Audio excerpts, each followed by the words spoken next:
अस्सलाम वालेकुम स्टूडेंट्स, आपको खुश आमदीद कहता हूँ लेसन नंबर 31 में। आज के लेसन की जानिब बढ़ते हैं। स्टूडेंट्स, जैसा कि मैंने आपको पहले बताया था कि after the completion of 30 lessons we will move towards our grammar portion. मैंने आपको बताया था कि 30 लेसन्स की कंप्लीशन के बाद हम ग्रामर के पोर्शन की जानिब बढ़ेंगे। तो आज से हम अपना ग्रामर का जो हिस्सा है उसे शुरू करते हैं। सबसे अहम और बुनियादी सवाल जो ग्रामर के बारे में आपको पता होना चाहिए वो ये है, what is grammar? Grammar basically क्या है?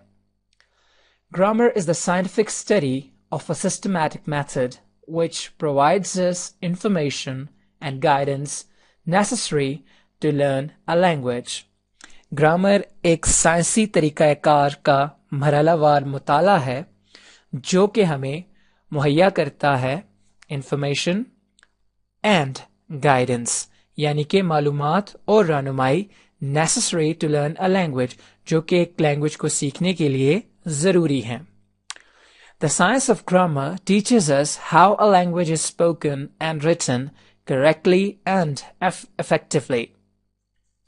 ग्रामर की साइंस हमें ये सिखाती है कि किस तरह से एक जुबान को सही और मौसर तरीके से बोला जाता है और लिखा जाता है।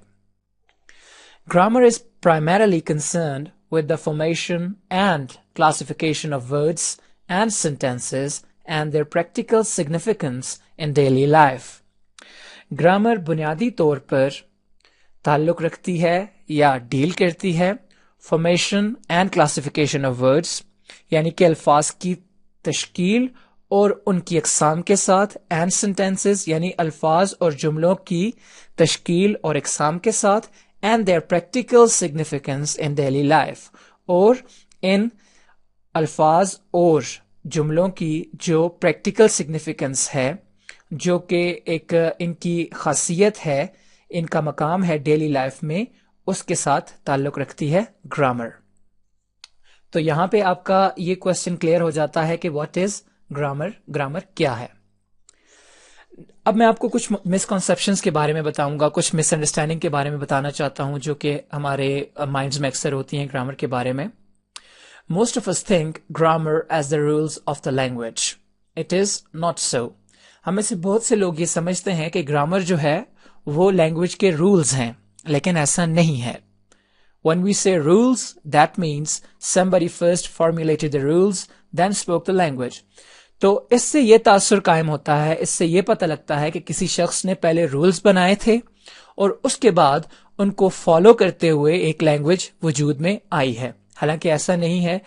हम सब ये जानते हैं कि लैंग्वेज का जो स्टार्ट हुआ, जहां से लैंग्वेजेस, यहां से इंसान ने अपने मैसेजेस को पास ऑन करना शुरू किया, वो जेस्चर्स थे, हाथ जो थे, हाथ के इशारे थे, उसके बाद छोटी मोटी अटरेंसेस थी, और उसके बाद वक्त के साथ साथ जैसे इंसान ने इवॉल्व किया, जैसे इंसान की जिंदगी में तब्दीलियां आई और बेहतरी आई, उसी तरह से लैंग्वेज में भी changes I. Grammar is simply a reflection of a language at a particular time. Grammar एक सादा अल्फाज में किसी भी जुबान का अक्स है किसी खास वक्त में। एक बात हमेशा याद रखिएगा कि लैंग्वेजेस जो होती हैं वो हमेशा चेंज पे होती हैं, वक्त के साथ साथ उनमें तब्दीली आती रहती है। लैंग्वेज कभी भी कांस्टेंट या स्टेबल नहीं रहती। इंपॉर्टेंस ऑफ ग्रामर हम पहले भी डिस्कस कर चुके हैं। As it is a structure of language, it has vital importance for a language learner. जैसे कि हमारे जिस्म में हड्डियां हैं, हमारा ढांचा है, उसी तरह से ग्रामर की अहमियत है इंग्लिश लैंग्वेज में। इस स्ट्रक्चर पे लैंग्वेज खड़ी है, तो इससे हम अंदाजा लगा सकते हैं कि ग्रामर कितनी इंपॉर्टेंट है इंग्लिश लैंग्वेज में। We have different views about when and how grammar should be taught.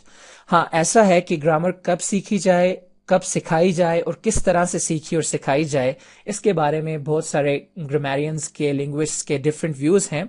लेकिन वो थोड़ा उसमें कुछ लोग कहते हैं कि ग्रामर को पहले सीखा जाए, कुछ कहते हैं बाद में सीखा जाए। लेकिन at the end of the day एक चीज एस्टेब्लिश्ड है, एक फैक्ट जो है वो वहां मौजूद है कि ग्रामर लैंग्वेज सीखने में बहुत अहम किरदार अदा करती है। स्टूडेंट्स, इसके बाद हम पार्ट्स ऑफ स्पीच की तरफ बढ़ेंगे اور ہم ان کو ڈیٹیل میں ڈسکس کریں گے. We will begin with parts of speech and we will discuss them in details, کیونکہ پارٹس آف اسپیچ جو ہیں بیسک چیز ہیں, پہلا بنیادی سٹیپ ہے انگلش لینگویج کو سیکھنے کی طرف. تو اس لیے ہم پارٹس آف اسپیچ سے شروع کریں گے. Tenses are also included in this portion of the course, اور ٹینسز بھی اس کورس کے اس پورشن میں جو ہیں وہ انکلوڈیڈ ہیں. اس میں آپ پراپر یوز آف ٹینسز دیکھیں گے, آئیڈینٹیفائنگ دا ٹینسز دیکھیں گے, کس طرح سے آپ آئیڈینٹیفائی کرتے ہیں ٹینس کو. تو یہ سب چیزیں انکلوڈیڈ ہیں اس پورشن میں گرامر کے. آپ نے زیادہ سے زیادہ پریکٹس کرنی ہے. پچھلے جو لیسنز ہم کر چکے ہیں ان کو بھی, اب یہ گرامر کا پورشن آ گیا ہے, اس میں آپ کو مزید پریکٹس کی ضرورت ہے. جتنا آپ پریکٹس کریں گے اتنے بہتر آپ ہوتے جائیں گے. اپنا بہت سارا خیال رکھیے گا. مجھے اجازت دیجیے. اللہ حافظ. God bless. Take care.